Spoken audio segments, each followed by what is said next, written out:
The current pump price of fuel in Nigeria is 145 naira. It is so because the federal government subsidizes every liter of fuel that is imported in the country by 2 to 3 naira. But all of that may soon change if the advice of the International Monetary Fund and the World Bank is anything to go by. Subsidy on petroleum products in Nigeria is not new. In fact, it started in the era of the former President Olusegun Obasanjo-led administration, where prices of petrol was increased 6 times within 8 years. Nigerians, however, didn't feel it because of the subsidy. Here's a breakdown so far. In 2000, during the Obasanjo's administration, the price of petroleum product was pegged at 20 naira. In 2000, it became 22 naira. In 2001, there was an increase of 4 naira, and that made it 26 naira. In 2003, 40 naira. In 2003, 45 naira. In 2007, 70 naira. From 2007 to 2009, during the Yar'Adua administration, it became 56 naira per liter. In 2010 to 2012, during the Goodluck Jonathan administration, the price of fuel became 65 naira. And from 2012 to date, it has remained 145 naira for a liter.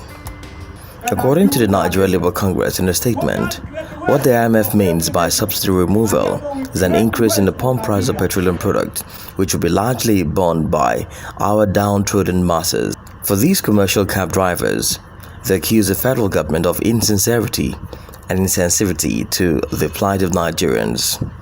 We were told nationwide that they removed subsidy before.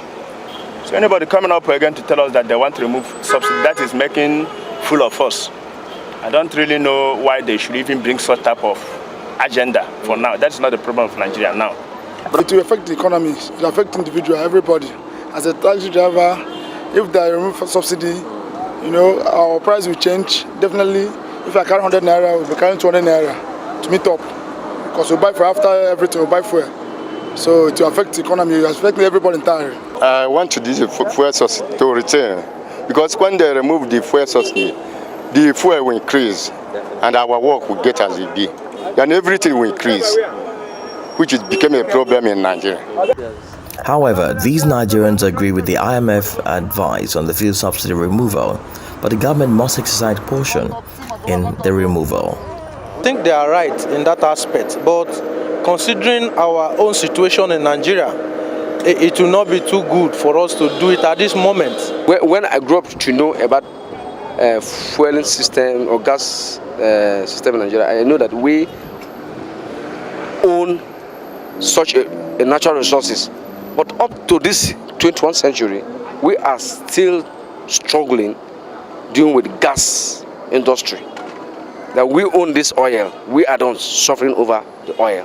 To confirm the stand of the federal government on the matter, Rootstv Nigeria paid an unscheduled visit to the authority in charge of price regulation, Petroleum Product Pricing Regulatory Agency, but met brick walls. However, off camera, a senior official of the agency said there are no plans to remove subsidy on petroleum products now or in the nearest future. Whichever time the government chooses to implement petrol subsidy removal, palliative measures should be put in place to cushion the initial effect this will have on Nigerians. Itogui Moore, edit, Rootstv Nigeria.